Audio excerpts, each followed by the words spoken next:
C'est un sujet très délicat.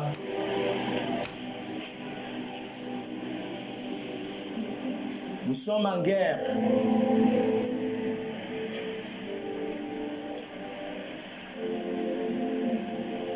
Nous sommes en guerre.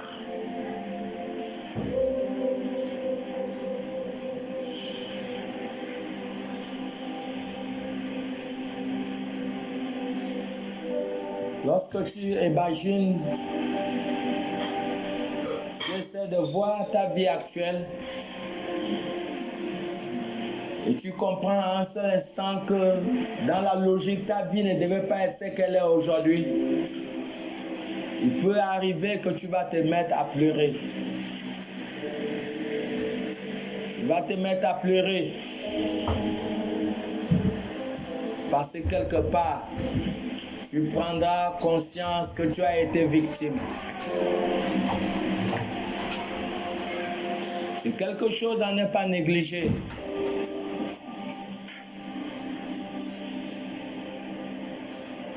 Vous savez, moi, je n'ai pas peur de Satan. Je n'ai pas peur des démons, je n'ai pas peur des Mami Wata et toutes ces choses. Parce que je sais que je suis dangereusement armé. Et je voudrais que cela en soit de même dans ta vie. Est-ce que quelqu'un est là? Si tu es là, dis Amen. Amen.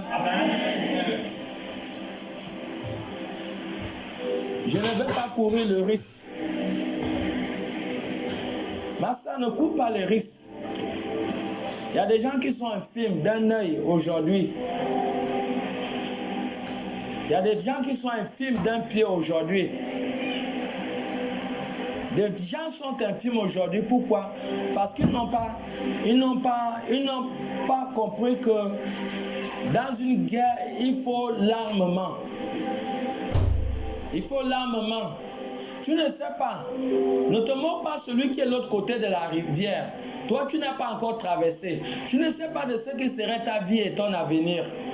Mais nous devons simplement faire preuve de prudence aujourd'hui, sachant que nous avons encore un long parcours.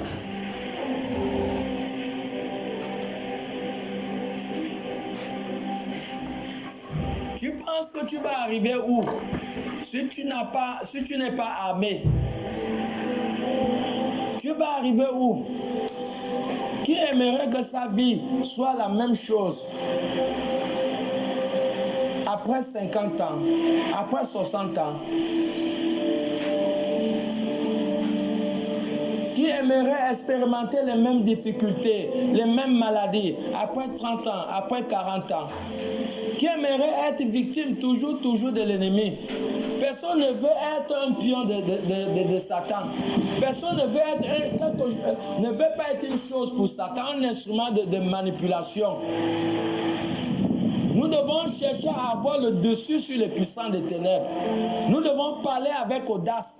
Quand David a parlé à Goliath, il a parlé avec audace parce qu'il savait qu'il marchait avec lui. Il n'a pas tremblé. Toute l'armée d'Israël tremblait. Toute l'armée d'Israël tremblait. Mais David n'a pas tremblé. Nous avons aujourd'hui des gens qui ont peur. Peur. Pourquoi ils ont peur de dormir dans le noir? Ils ont peur des forces des ténèbres. Ils ont peur de la sorcellerie. Ils ont peur des sorts. Ils ont peur des marabouts. Ils ont peur des ngangas. Pourquoi? Parce qu'il y a quelque chose qui leur manque. La vie est une guerre. Et c'est pour ça que vous avez vu cette guerre en Égypte entre Moïse, le serpent de Moïse et le serpent de Pharaon. Il y a eu toujours guerre sur le mont Carmel entre Baal et l'Éternel Dieu. La vie est un combat.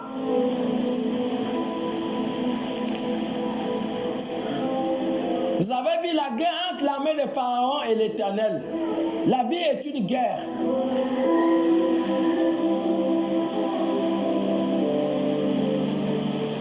Et voilà pourquoi tout pays puissant est un pays qui a la puissance en matière d'armes. Nous prenons l'exemple des États-Unis. Quel est le pays qui n'a pas peur des États-Unis? Ils ont peur des États-Unis par rapport à quoi? Les États-Unis ne sont pas le pays le plus peuplé du monde. Mais pourquoi il est l'un des pays les plus puissants du monde? Il est puissant par rapport à quoi? Les États-Unis sont puissants par rapport à leurs armes. Mais toi, tu veux vivre sur la terre sans armes. Sans armes. Vous ne verrez jamais, on va avoir un soldat en guerre sans armes. La première chose lorsqu'il y a la guerre, la première chose qu'on donne à un militaire, à un béret rouge, la chose première qu'on lui donne, c'est l'arme. C'est l'arme. Rassurez-vous que vous êtes armés. On ne joue pas avec la vie. Dieu savait que le diable est au milieu de nous, que nous ne pouvons pas nous en sortir. Et voilà pourquoi Dieu a pris soin de pouvoir donner à l'Église les armes. Dieu a pris soin de donner à l'Église les armes. Et Dieu a dit, il dit, nous n'avons pas à combattre contre la chair et le sang. Cessez de combattre contre vos frères. Cessez de combattre contre nos sœurs. Nous n'avons pas à combattre contre l'État, ni nous n'avons pas à combattre contre le gouvernement.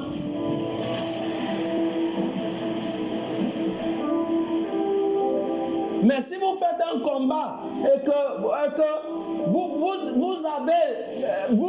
êtes en train de viser sur le mauvais objectif, vous ne pouvez pas atteindre votre objectif. Parce que vous êtes en train de cibler mal. Nous n'avons pas affaire aux hommes ni aux femmes. Nous n'avons pas affaire aux êtres humains.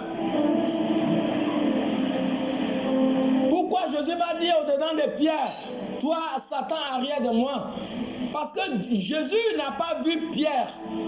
Si c'était Pierre, il pouvait attaquer directement Pierre. Mais Jésus n'a pas attaqué Pierre parce que ce n'était pas Pierre. Et comment peut-nous combattre contre nos frères? Comment peut-nous combattre contre nos sœurs? Comment peut-on combattre contre le gouvernement ou combattre contre les dirigeants? Ce n'est pas eux. Nous n'avons pas affaire à eux. Nous avons affaire aux démons. Nous avons affaire aux esprits démoniaques qui sont dans le lieu céleste. Dieu a bien défini les stratégies. Dieu a défini le combat. Dieu a défini les armes. Notre ennemi, ce ne sont pas les êtres humains. Notre ennemi, ce sont des dominateurs. Ce sont des esprits méchants. Ce sont des principautés qui ont pour mission pour détruire l'être humain, détruire la terre. Voilà leur mission. Et voilà pourquoi le Seigneur, sachant que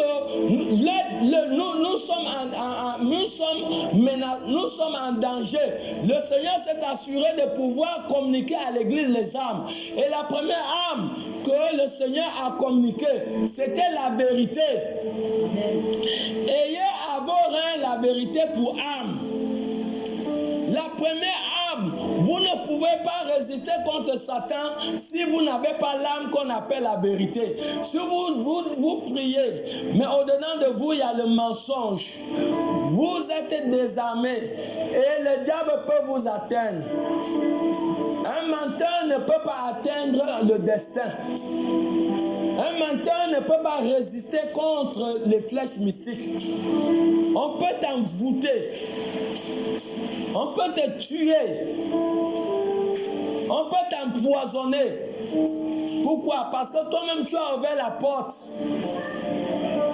Amnon, qu'est-ce qu'Amnon a fait? Il voulait coucher avec sa sœur. Il va demander conseil à son ami. Son ami lui dit, fais le faux malade. Et va voir le roi David, demande-le que tu es malade. Et qu'il envoie ta main à préparer le gâteau, il vient te donner ça. Amnon a fait comment? Il a fait le faux malade, il n'était pas malade. Il est parti devant le roi David. Son père allait mentir à David pour dire au roi David que je suis malade. Envoie ma soeur Tamar qui prépare le gâteau, je vais manger. Est-ce qu'il voulait manger le gâteau ou bien il voulait violer sa soeur? Il a menti, mais où lui a conduit son mensonge? Son mensonge, il y a à peine 2 ans, lui a conduit dans la tombe. Mais quel avenir tu veux si tu n'es pas armé? Si tu voles dans le travail, on peut te tuer. Tu voles dans ton travail, on peut t'empoisonner. Tu peux mourir comme rien du tout. Les gens peuvent finir avec toi parce que tu n'es plus armé. La vie, c'est la guerre et tu as besoin de l'arme. Si tu trompes ton mari, tu trompes ta femme.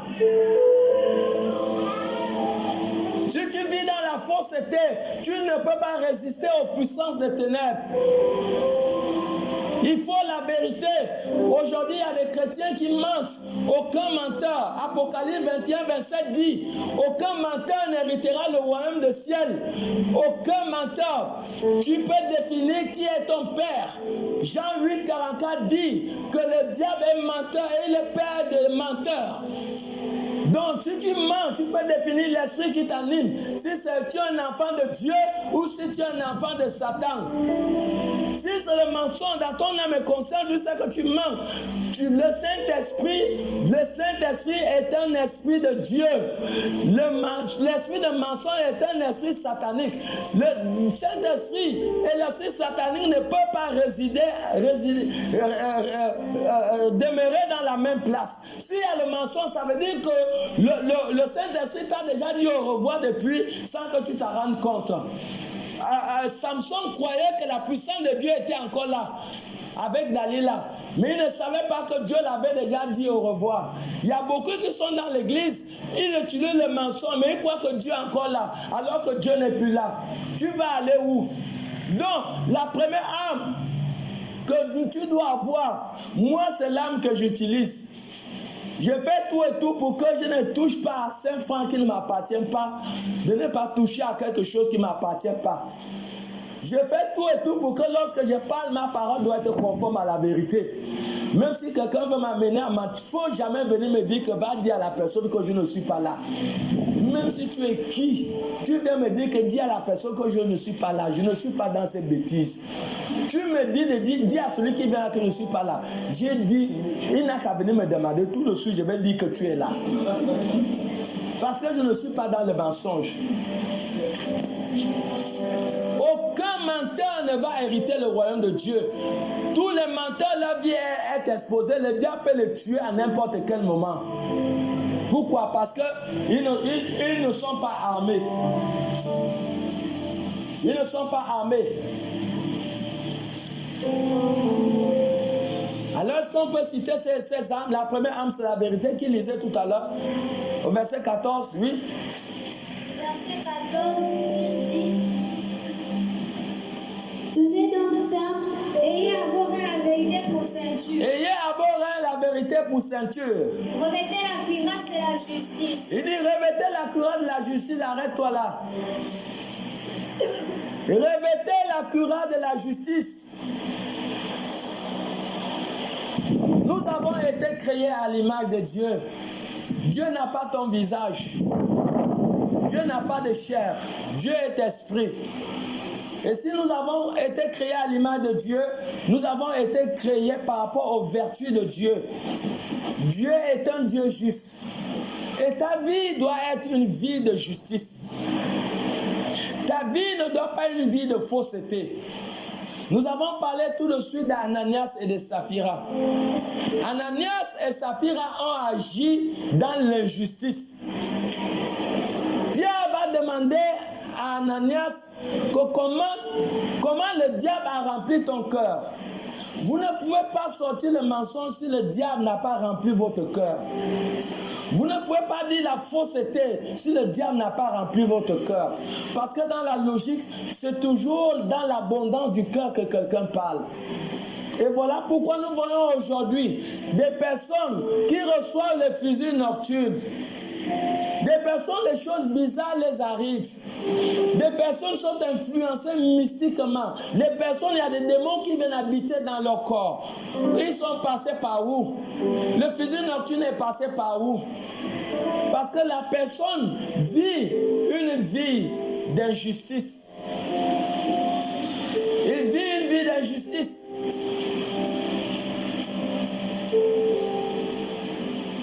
Ananias est venu mentir au Saint-Esprit. Ananias a agi dans l'injustice. Ayez la cuirasse de la justice.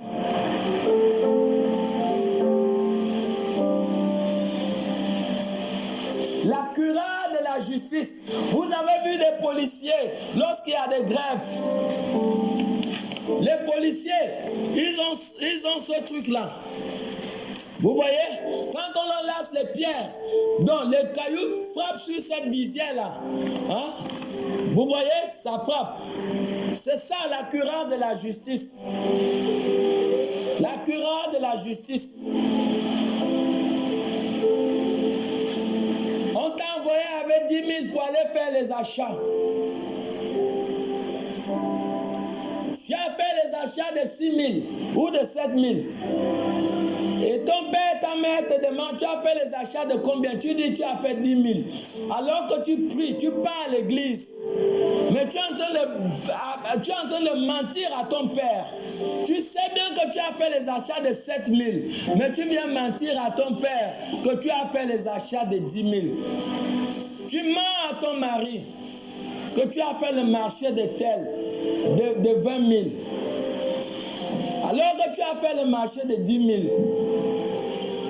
En ce moment, si on te lance un missile nocturne, on te lance un fusil nocturne, tu n'es pas protégé.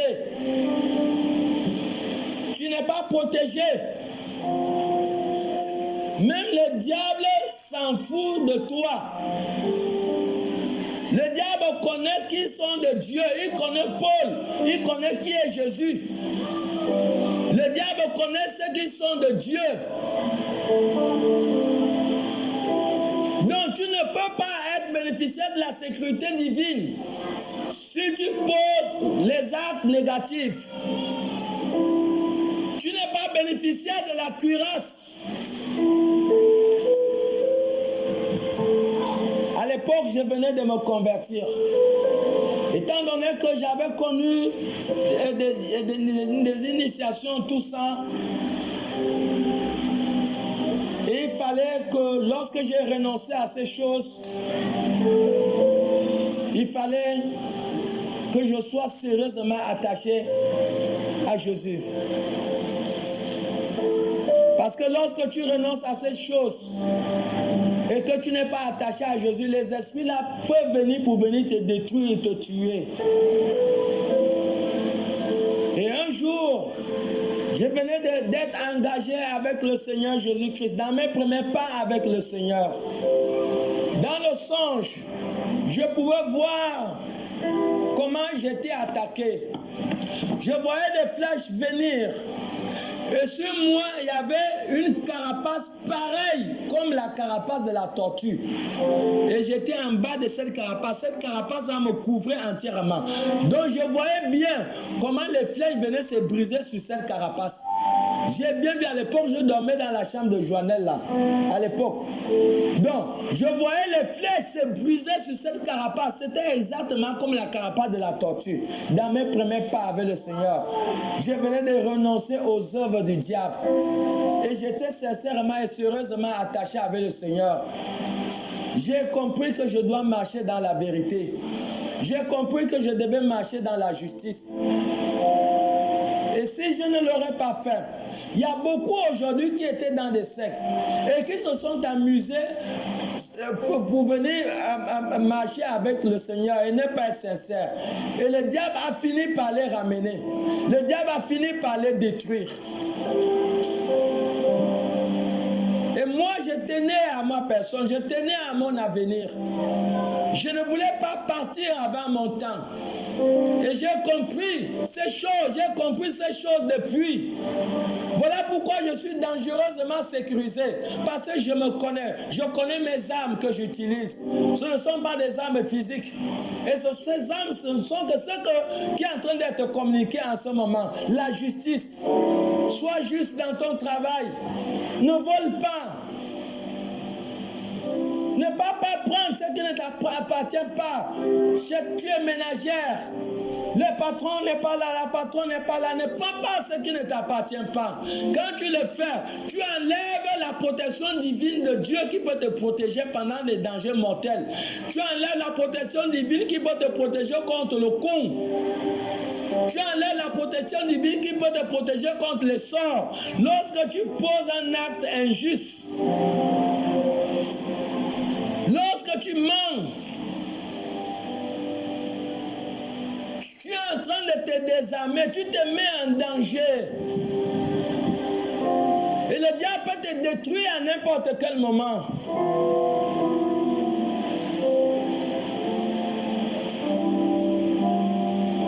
À un certain moment, il faut que nous comprenions ces choses. Un croyant doit être dangereusement armé.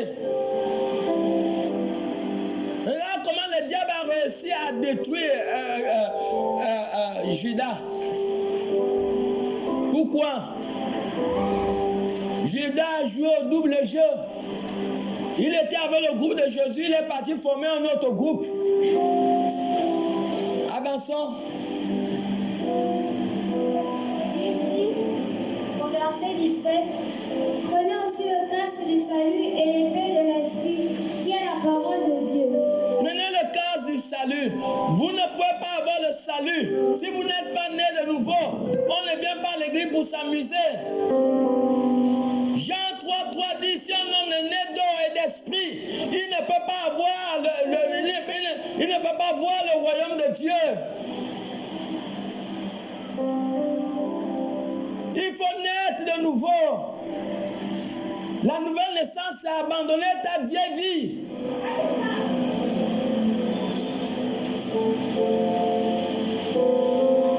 Tu veux la protection divine de Dieu. Sois armé jusqu'aux dents. Quand le diable te voit, il a peur. Le diable sait qui est qui. Le diable ne s'approche pas de n'importe qui. Voilà pourquoi le diable me connaît bien. Le diable ne joue pas avec moi. Le diable peut jouer avec les gens, mais le diable ne joue pas avec moi. Le diable et moi, on se connaît. Le diable ne peut même pas tenter de s'amuser avec moi, même un peu comme ça. Il ne peut pas. Parce que je suis armé jusqu'aux dents, je connais les règles et j'ai fait un effort pour les respecter. Si je bafoue une seule règle, je sais que ma vie est exposée.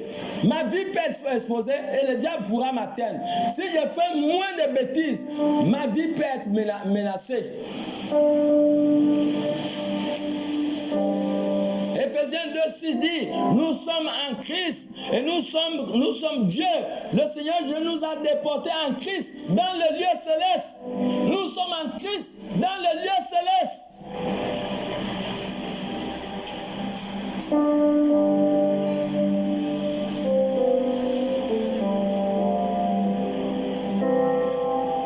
Le royaume le meilleur, le mieux sécurisé, c'est le royaume de Dieu. Jésus pouvait dire, je suis de ce monde et je ne suis pas de cette terre. Il en est de toi et moi. Nous devons être sur cette terre, mais nous ne sommes pas citoyens de la terre.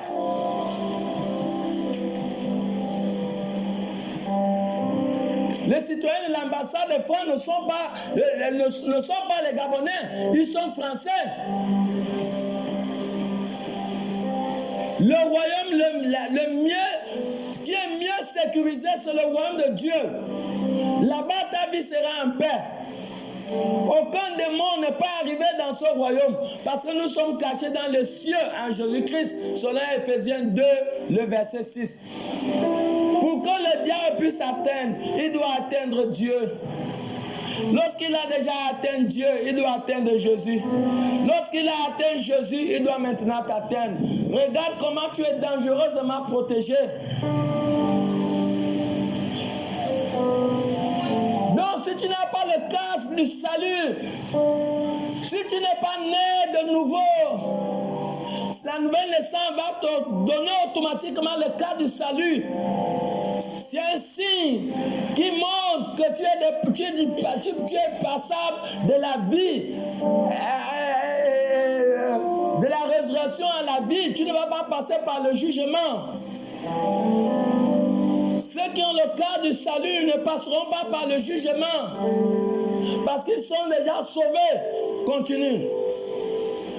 Verset 18, il dit, faites-en tout par l'esprit, toutes sortes de prières et de supplications. Veillez à cela avec une entière persévérance. Oh non. Et priez pour tous les saints. Non, tu as sauté quelque chose. Amen. Tu as sauté.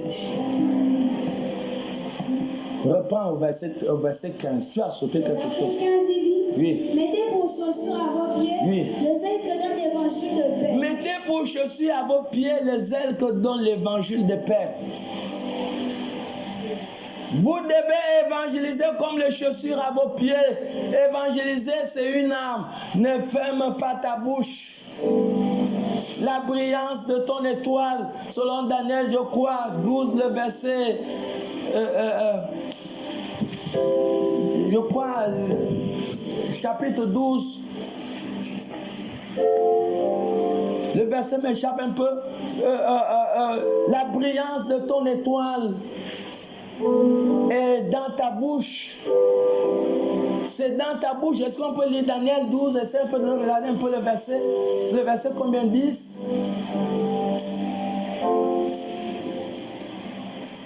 Ou le verset 3? Lis rapidement Daniel 12, oui. Daniel 12 dit, Le verset 3, oui. Regarde d'abord le verset 3, oui. verset 3, il dit, Oui. ceux qui auront été intelligents Ceux qui auront été intelligents brilleront comme la splendeur du ciel. brilleront comme la splendeur du ciel. Et ceux qui auront enseigné la justice à la multitude Ceux qui auront enseigné la justice à la multitude brilleront comme les étoiles à toujours et à brilleront comme les étoiles et à toujours et à perpétuité. Est-ce que vous voyez la brillance de votre étoile est dans votre bouche? Ne fermez pas votre bouche et ne cessez de proclamer Jésus-Christ au monde, aux collègues, au travail, à l'école, à la maison, le voisinage. Parler de Jésus, c'est une âme. Vous devez être dangereusement armé. Évangéliser est une âme. Ayez le zèle que donne l'évangile. Donc, ayez le zèle pour l'évangile. Ayez le zèle pour l'évangile. Tu dois avoir tout âme pour être dangereusement sécurisé et continue. Oui. prenez par-dessus tout cela le bouclier de la foi, Prenez la foi. avec lequel vous pourrez éteindre tous les traits enflammés du malheur. Hébreux 11, 6 dit, oh, sans la foi, il est impossible de lui être agréable. Ce qui te donne le pouvoir d'opérer dans l'invisible, c'est la foi. Sans la foi, tu ne peux pas être agréable à Dieu. La foi, la définition de la foi, c'est avoir une confiance totale à Dieu. Abraham a eu confiance à Dieu au point de pouvoir offrir à Dieu son fils Isaac. Tu ne peux pas faire le combat si tu n'as pas la foi. Ce qui t'intronise dans le combat invisible, c'est la foi. L'action de Dieu est la foi des hommes. L'action de Dieu est la foi des hommes. Le mouvement de la main de Dieu est la foi des hommes. Ayez la foi, c'est une âme. Même si l'enfant chope à 45 degrés la nuit, ne crains point. Prie et tu verras, Dieu va agir. Ne panique pas. Peu importe les circonstances qui arrivent, ne panique pas, ne perds pas la foi. La foi est une âme. Des fois, on peut te flanquer un mauvais missile H4. Tu sens ça comme un moustique qui te pique au pied. Faut pas paniquer.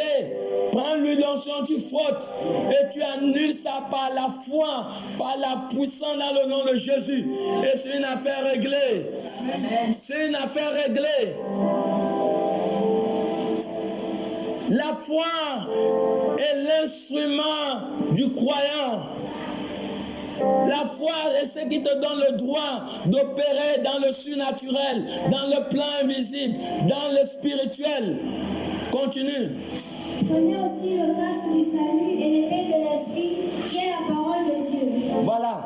Le cas du salut, nous avons déjà parlé, et l'épée de l'esprit qui est la parole de Dieu. Vous n'avez pas la parole de Dieu.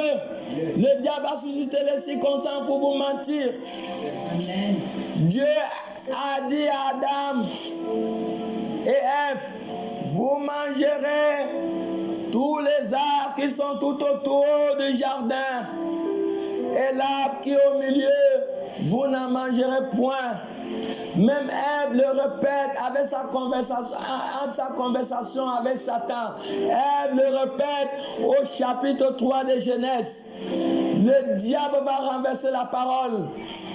Il dit, tu penses que Dieu a dit que vous ne mangerez pas tous les arbres qui sont tout autour du jardin et que vous mangerez l'arbre qui est au milieu.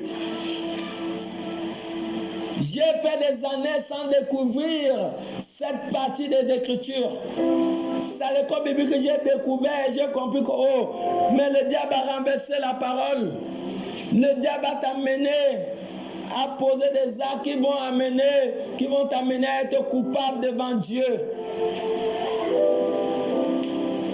Aucun soldat ne va en guerre sans une arme. Et l'arme du croyant, c'est la parole de Dieu. C'est la parole de Dieu. Je suis l'Éternel qui t'a fait sortir de la maison de la servitude. Tu n'auras pas d'autre Dieu devant ma face. Tu ne voleras point. Tu ne commettras point d'adultère. Tu ne diras pas de faux témoignages.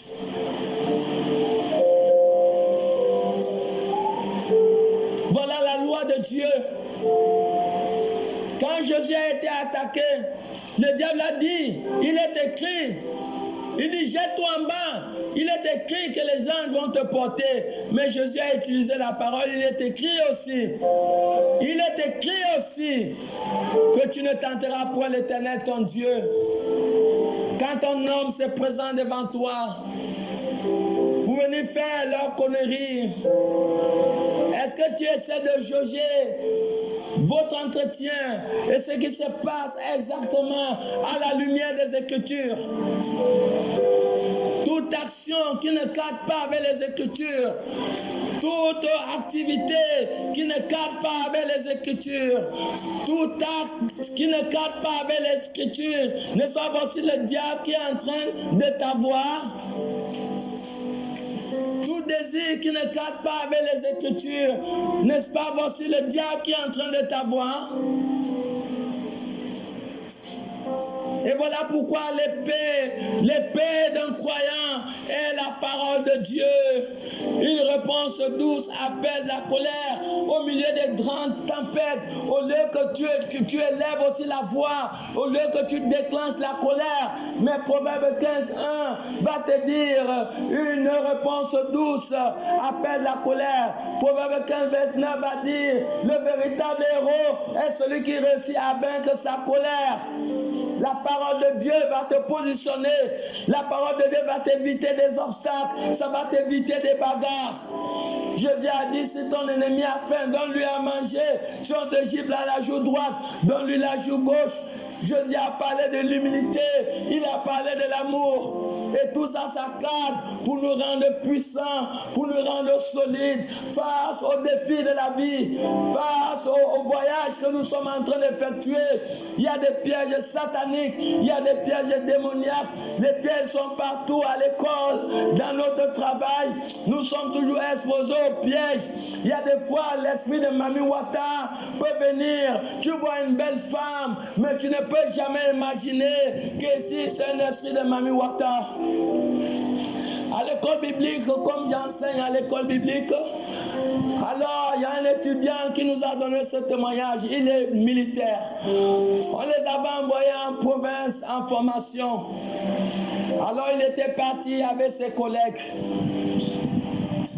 Et c'est comme ça que lorsqu'ils étaient partis là-bas en mission, il y a l'un de ses collègues qui a tissé une relation avec une fille. Alors le soir, ce militaire est parti à l'hôtel pour coucher avec la fille. Mais à sa grande surprise, le matin, il s'est réveillé sur une tombe. Et quand il s'est réveillé le matin sur la tombe, il est venu raconter ça à son collègue qui est à l'école biblique avec nous. Et il était traumatisé. Il était traumatisé et il n'a plus fait 2 semaines. Et il est mort, le militaire là. Il est mort. Qu'est-ce qui s'est passé? Il a dû coucher avec un fantôme. Lui, il est parti en mission. Il avait soit une femme, soit une copine. Je ne vois pas un militaire qui va rester sans la femme. Mais il a posé un acte négatif. Il n'a pas compris que la vie, il faut avoir le bouclier de la justice. Il faut être juste. La vie n'a pas été faite de faire des tromperies avec la personne qui vit avec toi.